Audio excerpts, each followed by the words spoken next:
moving. So, my weekly PSA, my weekly public service announcement to all of those people here, especially in the States. And this one is important, and this one is for drivers, parents, and their children, okay? So, pediatricians have dropped the age limit for rear-facing car seats. You might say, Q, oh my goodness, why are they dropping the age limit?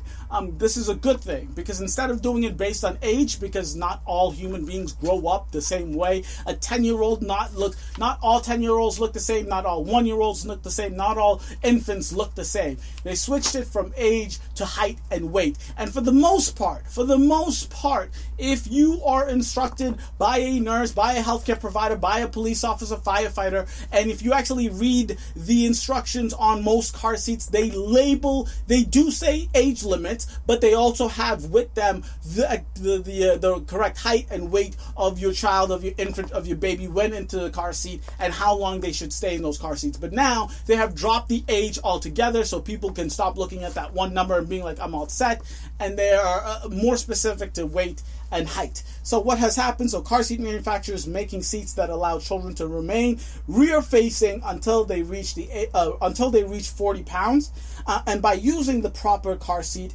the risk of death or serious injury is lowered by 70%, according to the Pediatrician Academy.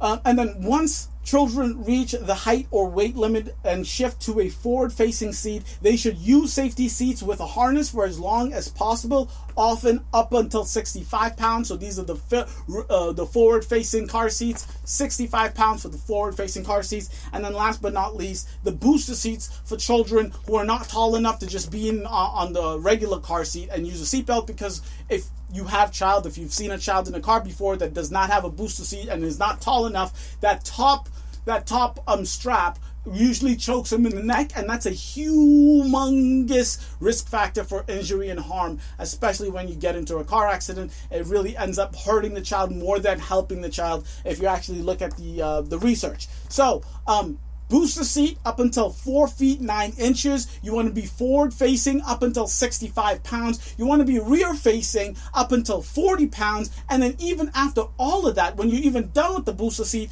children should not be sitting in the front seat up until they turn the age of 13. Right? These are all important, and these are all really helpful. These are, things like seatbelts that you don't think about every day, but if you were to get into an accident, bad things could happen if you didn't follow these recommendations.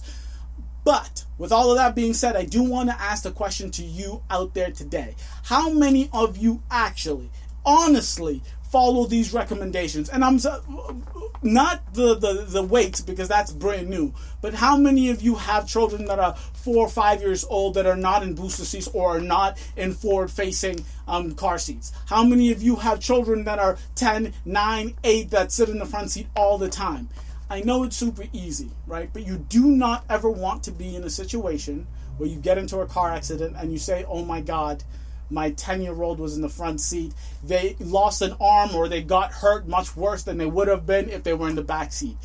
Regret is the worst. Regret is the goddamn worst. No one here is saying that if you put these kids in the recommended car seats and the recommended positions in a car that they will not get hurt no matter what accident. Shit happens, right? But let's put ourselves in the best situation, so when shit does happen, we have the best chance of coming out the other side in a surviving a crash and coming out on the other side where we are functional, coming out on the other side where it's not end of the life-changing medical and health problems.